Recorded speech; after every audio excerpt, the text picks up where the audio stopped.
Hi artists, today we're going to work on our Notan collage.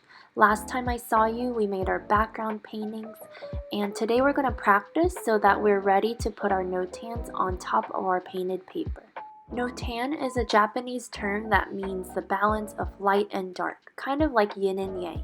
It uses positive space and negative space. Usually when we think of the word positive, we think of good and negative as bad.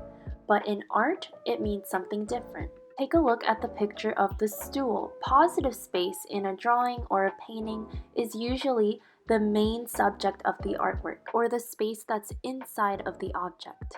But in the negative space, that is the background or the space around an object. Our Notan is going to be using positive and negative space. Today we're just going to be practicing inside of our sketchbook with 2 squares, a glue stick, scissors, and a pencil. First, you'll put your square in the middle and decide if you want to turn it into a diamond or keep it as a square. To know where our square is going to go in the end, we're going to mark the corners, make little L shapes to frame the corners. Then we're going to use a white colored pencil to write our name and an X on the back of our square. Wherever there's an X is where there's going to be glue on this Notan. You can start drawing your shapes on each side, but you need to make sure the line starts and ends on the same side of your square. It's never going to go all the way over to the other side. Keep it on the same side. Remember to make the shapes big enough so that you can cut. If they're super close together or they're really tiny and tight, it's going to be hard to cut out. After drawing all your shapes on each side, draw an X inside each of them.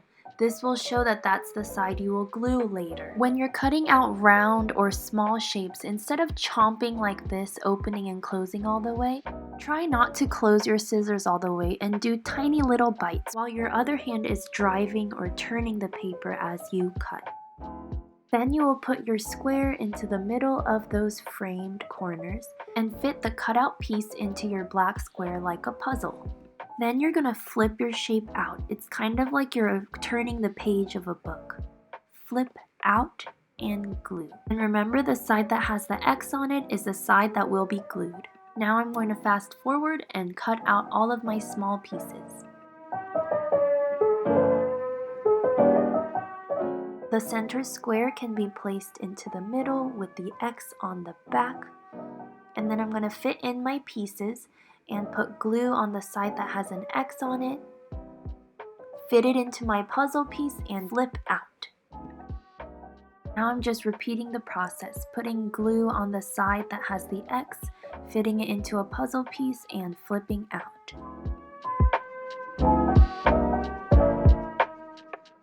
When you're done gluing your small pieces and you're left with the middle square, put glue on the side that has the X and your name on it, and then turn it so it matches each of your shapes, and then give it a nice rub to make sure everything sticks.